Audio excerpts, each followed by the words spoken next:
Hi everyone, so I just wanted to give you an update on how things are going in the garden these days. So zinnias have starting to come into their full potential. These are the Bennery zinnias along with the portulaca in the front. Portulaca has been really slow. I started these from seeds, but they're now starting to take on some actual height rather than spread in the bed. So we're going to get some blooms here in August, which is really nice. You can see the zinnias are starting. And this area seems to be a little bit scattered here, a little bit thin when it comes to the portulaca. But the zinnias are looking gorgeous and lots of buds you can see that are getting ready to open. In fact, here's one that's absolutely gorgeous.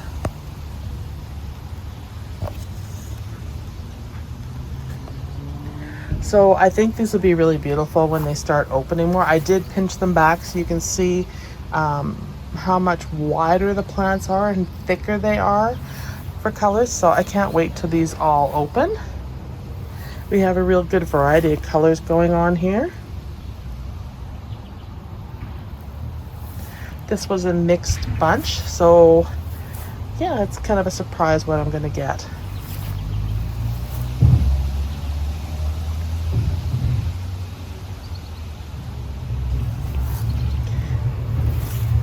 I'm doing this video right before it's going to pour and rain. It's been kind of storming here, so it's been really hard to get out and do any sort of video on what's going on in the yard, nor have I done much work or maintenance in the yard.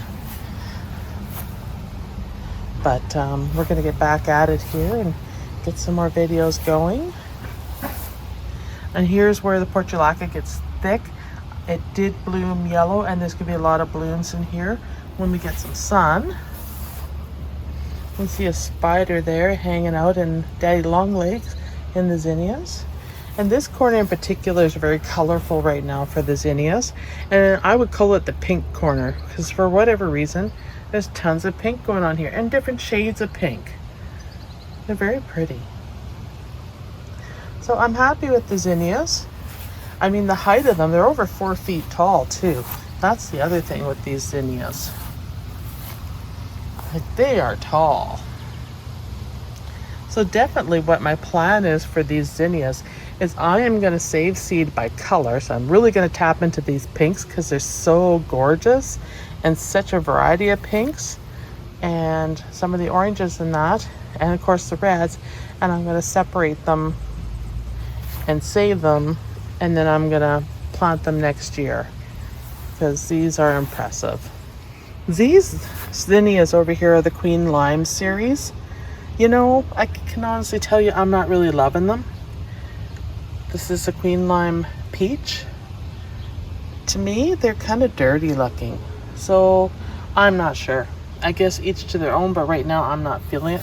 I do like this orange one here. And the ones that are a little more lime rather than kind of a dusty brown. But to me, they just seem awfully dark. That one's not bad. You see my hydrangeas are flopping from all the rain we've had today. Here's some more of the lime series. So, yeah, I'm not sure about them. But I might collect the seed anyhow and put them in another spot in the yard and try them again next year. It's worth a shot. Oh, the mosquitoes out here are so bad. They're all over me. Of course, right before rain. You can see if I look here, you can see the sky. So we definitely have something coming in. All right, let's go check out some other plants and see how things are going in the garden. These hostas I'm going to move, actually, and I'm going to probably put some roses in here. I do have some goutweed or bishop weed, that's what I know as a lot of people call it, coming back after I've dug it out, so I'm going to have to be persistent on that. The yarrows look good, so is the Queen Limes. My baskets are looking really good. It's gorgeous. That color combo is repeatable. And you can see some things need to be cut back. And some things have fallen over here in the rain. My sweet peas. this rack. They were so, ooh, it's mud if I step in there. I'll try. See if I can pull these up.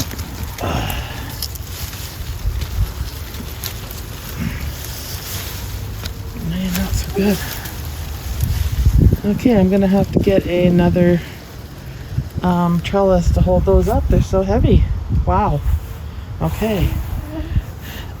Here is the Incredible Hydrangea, and you can see it's taken off with new shoots down below. This is the one that I saved and supported it.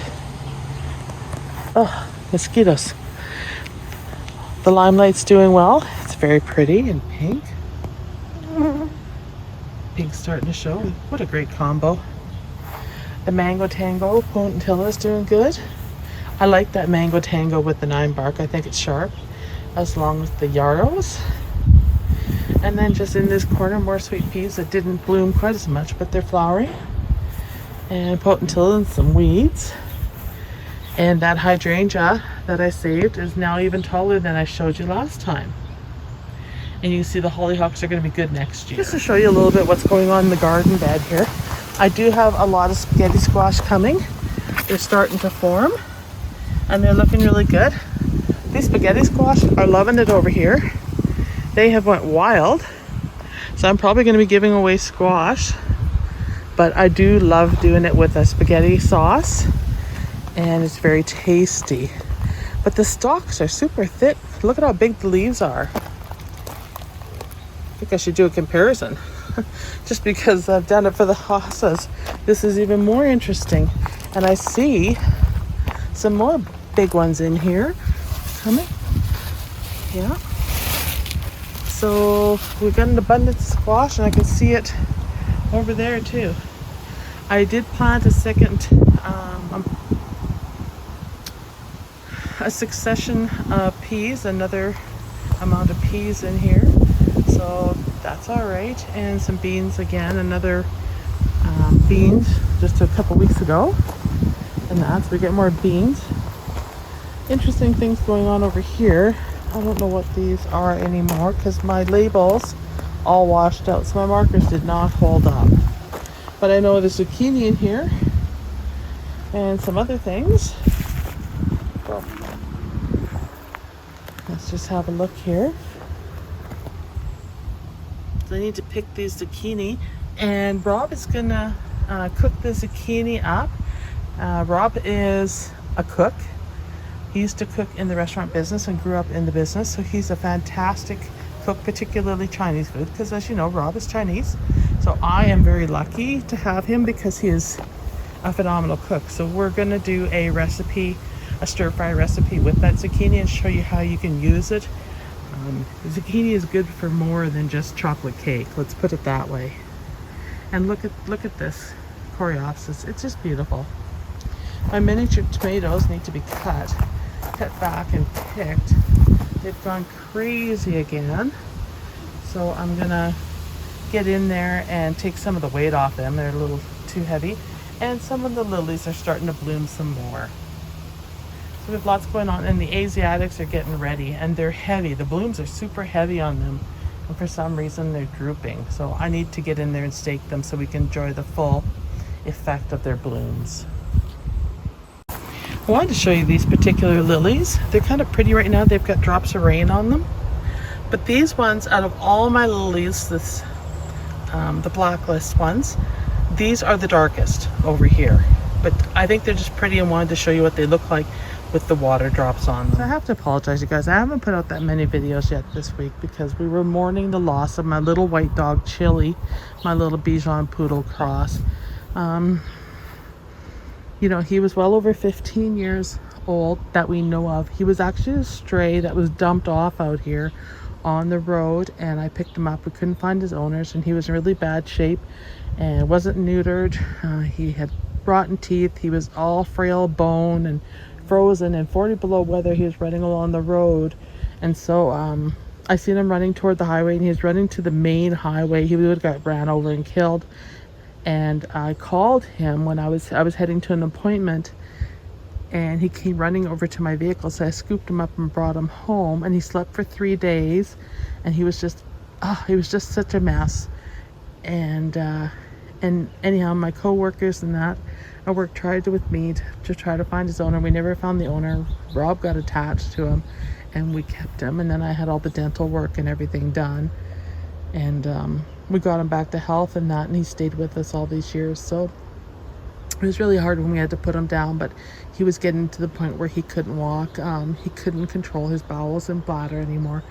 And we had an incident one night where he woke up in the middle of the night screaming, and a couple months ago, and we don't know what happened, if he had a stroke or some sort of heart attack, and he hadn't been the same since.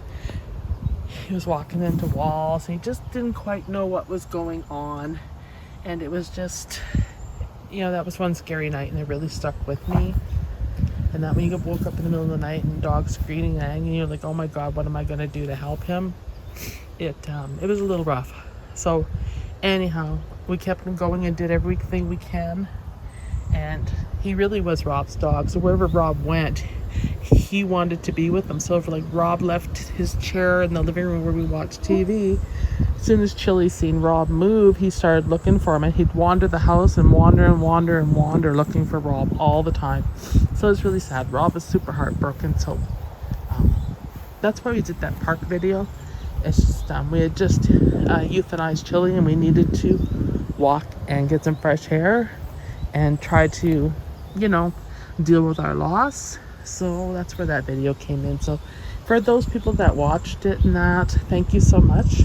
And that it was really hard to do, and I tried to keep it together, but I kind of failed near the end, and that it was just really hard to talk about. But it's getting a little better every day, and they're a family member, right? We still have Matilda. She's my little one that you've seen in the videos. She's only 5. Thank goodness we have her and that. And it's made it. She helps with it, but she's been doing things like putting a piece of food out in the middle of the floor and then waiting for Chili to come and get it still. And of course, Chili's not coming to get it and that. So, there's some adjustments there. So we're keeping a really close eye on her to make sure she's okay. So here's my cannas that love the backyard. This was a really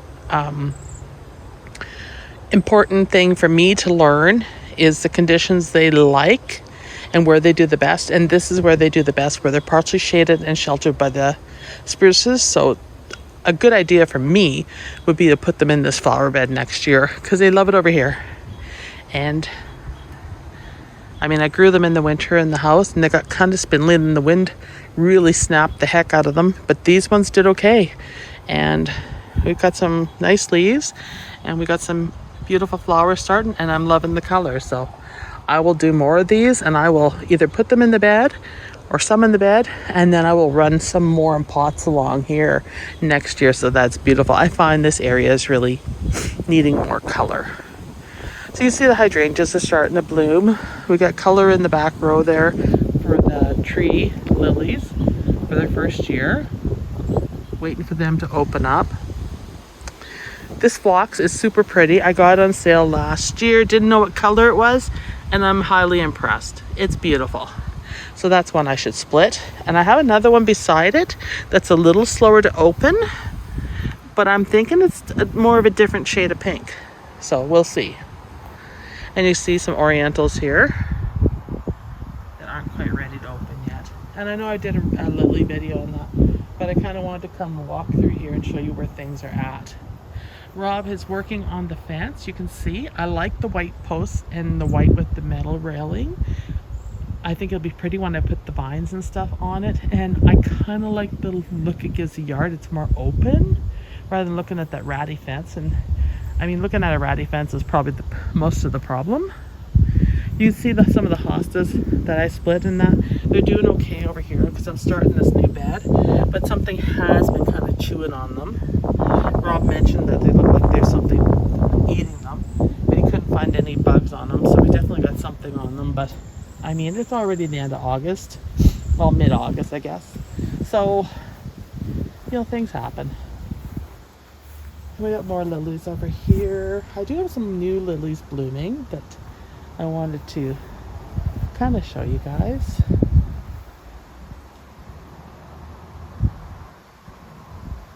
My yellow tiger lilies have come out. I got a dahlia there that's going to bloom. My dahlias did really horrible. They weren't even worth talking about. They were that bad. But you can see, and I went through here and staked these guys yesterday real quick. Yellow tiger lilies.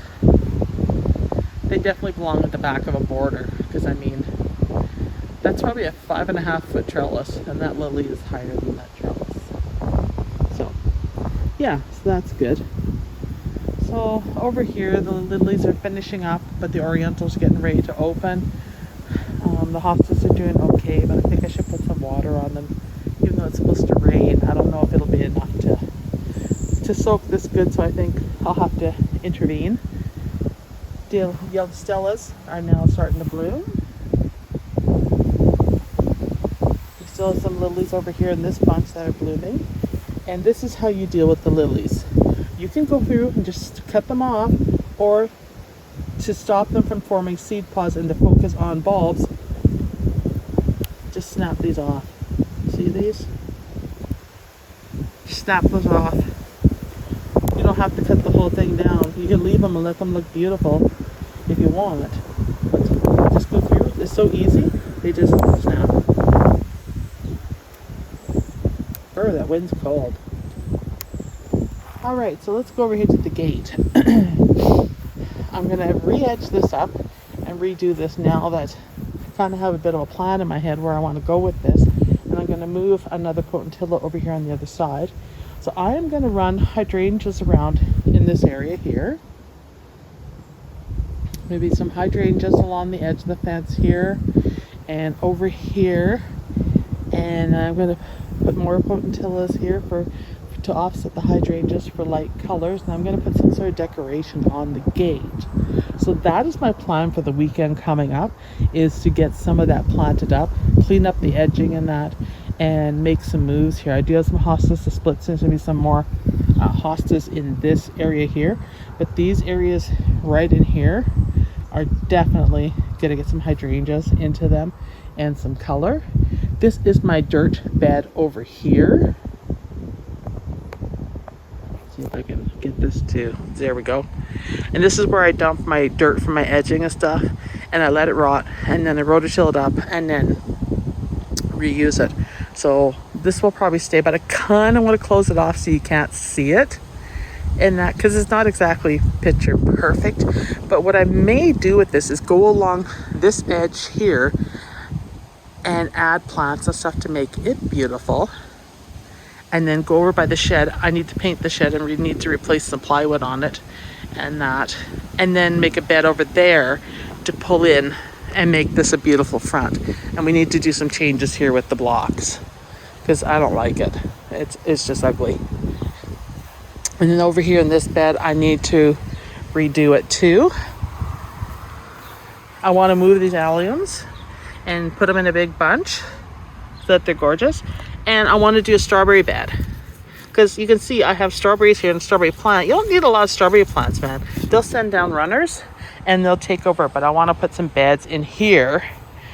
All along here is my future development, and that will be raised beds. Imagine a fence with a 3-foot fence with a trellis, all beautiful, full of a what do I want to say? It's just gonna be beautiful, full of flowers.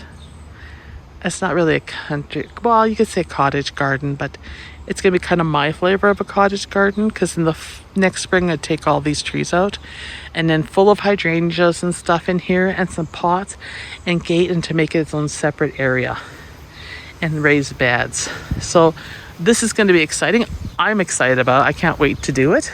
So that's on the list. So let's go over here real quick. I'm just kind of doing a bit of a tour of things.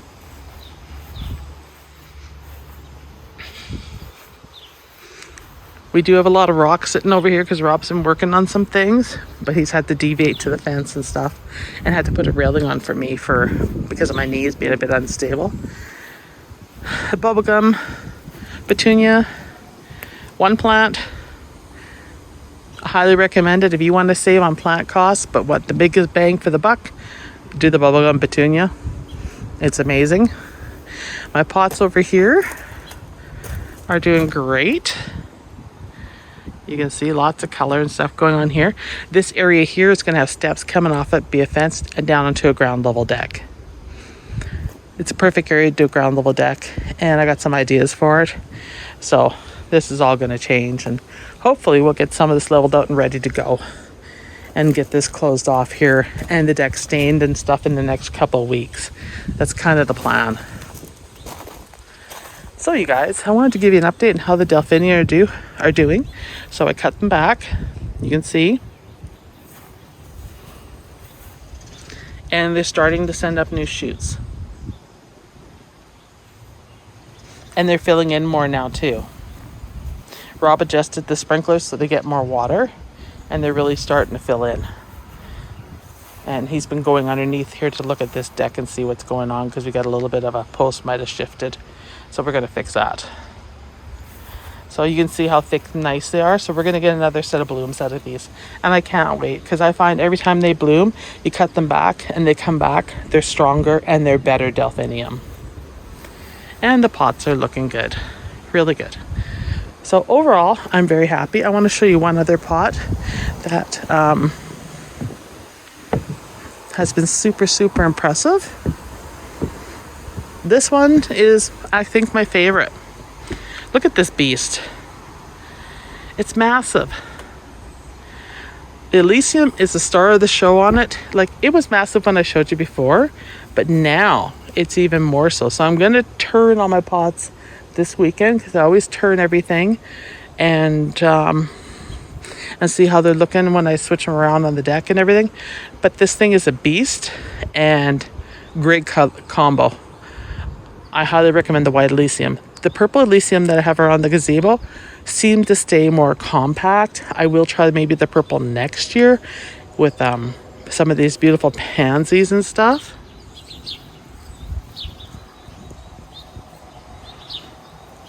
And see how that works out, if it acts the same as this one. But the white, beautiful. It puts on the show, it does its job well. And this one here is doing well. And the pineapple mint is trying to take over, so I got to keep that in check. So you can see that it's in its glory. And the minute I touch it, I smell pineapple mint all over my fingers. So sounds kind of weird when I said that, but yeah, it is very strong. You touch the leaves. We had smell vision, and you can smell it, and it smells good. It's kind of interesting combo, the mint and the pineapple. You kind of get a smell of both, so it's doing well. So anyhow, that's it for tonight, you guys. I hope you enjoyed this short walkthrough of a few things that I feel are doing well. You've seen a few orientals that I showed you that I planted this year that have opened up as I talked to you about Chile and kind of gave you an update on what was going on there because I felt like I was able to talk about it a bit more now. I appreciate you watching my videos. I really do. You guys are awesome. I appreciate all the comments. You guys are amazing, and I'm so happy to chat with you guys and share gardening experiences and stuff that works and doesn't work and things I need to improve, and wow, all the work that goes into this and keeping it going. My history is being a crazy little kid that loved flowers and the neighborhood kid that pulled all everybody's flowers, take them home to mom. But I was influenced by a lot of older gardeners who were top notch, especially with roses, hybrid tea roses in particular, that really influenced me, as well as working at a greenhouse in my early 20s when I first got married. And always involved in the horticulture societies and things like that, and competing in yards and stuff. So that is my history with gardening.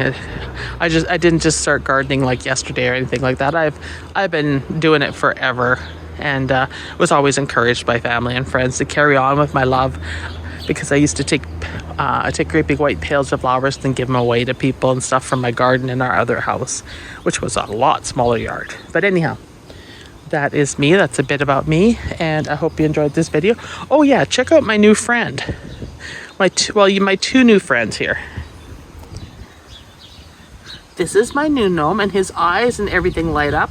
And this is my new snail. And he is super cool. And these are gonna go in the yard, and I think probably by the gate, and they're solar. So I'm gonna do a little garden for them and move them off the deck here. So that's on the list. So anyhow, have a great day, everyone. And thank you again. Don't forget to like and subscribe and let other people know about my channel and send me comments and stuff so we can talk and compare notes and that. And have a great day. Bye.